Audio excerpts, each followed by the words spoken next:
Buenas noches, bienvenidos al segundo módulo del curso de formación para la contingencia del COVID-19.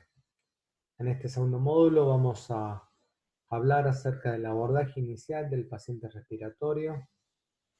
Mi nombre es el Dr. Germán Freile, soy jefe de servicio de la Guardia Central de Clínica Universitaria Reina Fabiola y docente del módulo de emergentología de la Universidad Católica.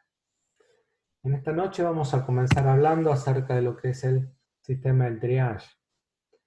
El triage es un término francés que se utiliza para seleccionar, para escoger o para tamizar a los pacientes. De esa manera les vamos a otorgar una prioridad según cuánta urgencia haya en la atención de ese paciente.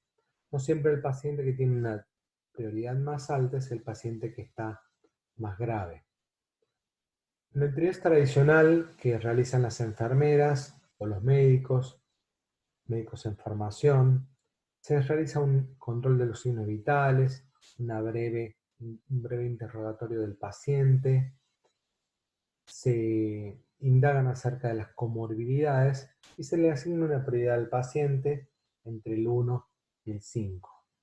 En el caso del triage para el COVID-19, lo que hacemos es establecer si el paciente va a tener criterio de caso sospechoso o no, y de esa manera poder realizar un aislamiento adecuado. Este triage, más que un triage médico, va a ser un triage administrativo y lo van a realizar efectivamente nuestros compañeros del área administrativa. Los pacientes se van a presentar en nuestra guardia respiratoria con ingreso en la calle Pringles. Allí van a realizar la espera manteniendo la distancia de más de 1 metro entre paciente y paciente.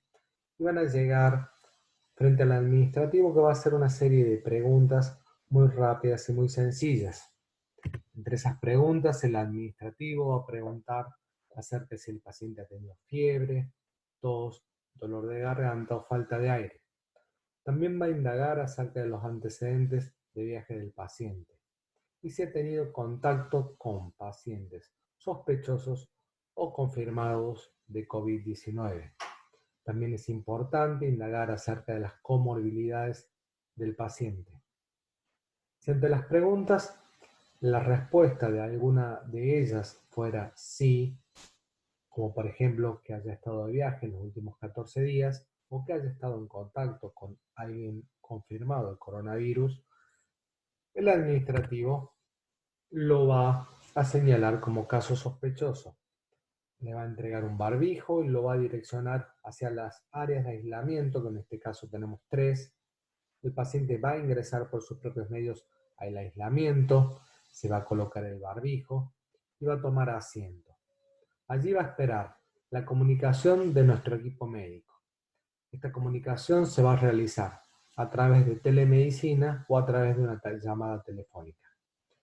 Allí el médico va a indagar comienzo los síntomas, los antecedentes del paciente, todos los datos que el médico pudiera considerar de relevancia, tratando de, en una primera instancia y en este interrogatorio, lograr obtener la mayor cantidad de información posible como para poder ya predeterminar si este paciente pudiera ser potencialmente candidato a quedar internado o a irse de alta por considerarse un caso leve.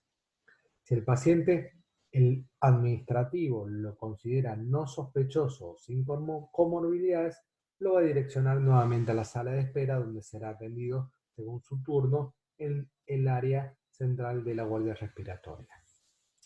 El médico que va a realizar la anamnesis a distancia del paciente ya debe ir al examen físico del paciente con un preconcepto si el paciente es leve, moderado o grave. De esta manera vamos a disminuir la interacción entre el personal médico y el paciente y de esa manera vamos a disminuir el riesgo de exposición.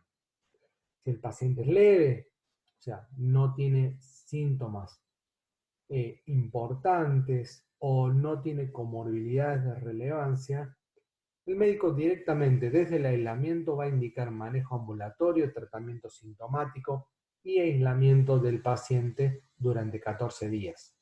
Se le hará el hisopado correspondiente y el paciente esperará el resultado del hisopado en su domicilio. Si el paciente se lo considera moderado, la indicación es internación en sala común.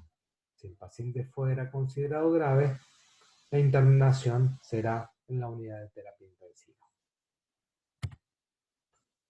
Es importante la definición de caso sospechoso.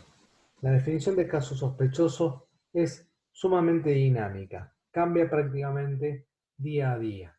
En este caso, la última actualización del día 30 de marzo dice que toda persona será sospechosa cuando presente fiebre o uno más de los siguientes síntomas respiratorios. En este caso son tos, odinofagia o dificultad respiratoria, sin otra etiología que explique completamente la presentación clínica. Y que en los últimos 14 días haya estado en contacto con casos confirmados de COVID-19 o tenga un historial de viaje fuera del país o tenga un historial de viaje o residencia en zonas de transmisión local, ya sea comunitaria o por conglomerados de COVID-19 en la Argentina.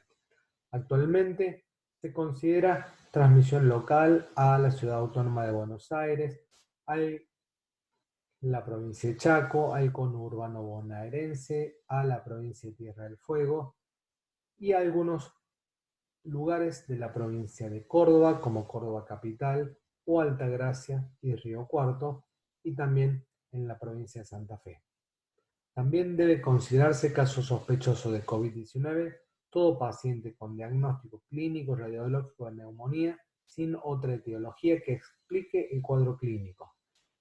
Y actualmente se ha agregado a la definición todo personal de salud que presente fiebre y uno o más síntomas respiratorios, recordemos son tos, odinofagia y dificultad respiratoria. Esta definición es muy dinámica y cambia día a día. Seguramente con el correr de los días, casi todo el mapa de la República Argentina será considerado como zona de transmisión local. Si tenemos esta sintomatología, que es bastante frecuente en toda la patología respiratoria de la época invernal o de baja temperatura, podemos hacer algún diagnóstico diferencial que nos ayude a orientarnos en el caso del paciente sospechoso. Los síntomas más importantes a tener en cuenta, en primer lugar, es la fiebre. Si tenemos un paciente que tiene fiebre, debemos indagar si experimenta o no falta de aire. Si el paciente además de fiebre presenta falta de aire, podría tener coronavirus. Otros síntomas son tos, fatiga, debilidad, rash cutáneo. Si el paciente tiene fiebre pero no experimenta falta de aire, podría tener simplemente una gripe estacional. Los síntomas son la tos, la fatiga y la debilidad también. Si el paciente tiene fiebre, no tiene fiebre, pero tiene los ojos irritados, podría tener simplemente una alergia. Otros síntomas son estornudos o goteo nasal. Si el paciente no tiene fiebre y no tiene los ojos irritados, podría tener un resfriado común. Otros síntomas son el estornudo, goteo nasal o una leve molestia en el pecho. Estos síntomas son comunes a muchas infecciones respiratorias causadas por rinovirus, adenovirus, influenza, parainfluencia, otros virus estacionales. Solamente un doctor con una adecuada anamnesis y examen físico del paciente va a poder realmente diferenciarlos. Pero si queremos tener un algoritmo básico que nos oriente en el examen físico del paciente, con este pequeño cuadro podríamos ayudarnos. Una definición importante a tener en cuenta a la hora de catalogar un caso como sospechoso es si ha tenido o no contacto estrecho con un paciente confirmado de coronavirus. ¿A qué se llama contacto estrecho? Bueno, vamos a definir que en la comunidad el personal de salud o cualquier persona que haya proporcionado cuidados a un caso probable o haya o confirmado mientras el caso presentaba síntomas y que no hayan utilizado las medidas de protección personal adecuadas, lo vamos a considerar contacto estrecho. Por ejemplo, el médico que atendió al paciente en su consultorio sin barbijo o sin gafas y luego el paciente le haya dicho que había estado en contacto con un paciente sospechoso o confirmado recientemente. Cualquier persona que haya permanecido a una distancia menor de 2 metros, por ejemplo, convivientes, con un caso probable o confirmado, mientras el caso presentaba síntomas. También quien haya trabajado con un caso confirmado de COVID-19 en estrecha proximidad o ha compartido la misma aula que un caso confirmado. No se ha determinado en este caso el tiempo de exposición específico.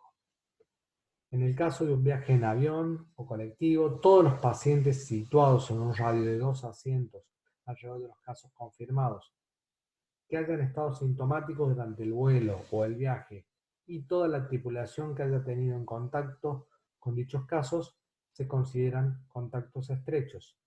En un barco, todas las personas que compartieron el viaje en el buque son con casos confirmados se consideran contactos estrechos. A todos estos contactos estrechos que estén asintomáticos o con sintomatología leve, la indicación es el aislamiento domiciliario. Otro concepto importante es el concepto de caso probable. Un caso probable es un caso sospechoso con una prueba positiva para pancoronavirus y negativas para los coronavirus MERS, SARS y los otros coronavirus que tenemos circulando habitualmente. También una PCR positiva realizada en laboratorios particulares no homologados por el Ministerio de Salud de la Nación se consideran casos probables. Finalmente, el concepto de caso confirmado es todo caso probable que presente una secuencia genómica homóloga al COVID-19, una real-time PCR del laboratorio Malbrán o del laboratorio central de la provincia, en el caso de la provincia de Córdoba. Recordemos que todos los casos deberán notificarse de forma inmediata a través del Sistema Nacional de Vigilancia de Salud, completar el formulario correspondiente y que solo se procesarán las muestras de casos que cumplan con la definición de caso sospechoso. Esto es todo en el módulo 2. Les agradezco por haber participado.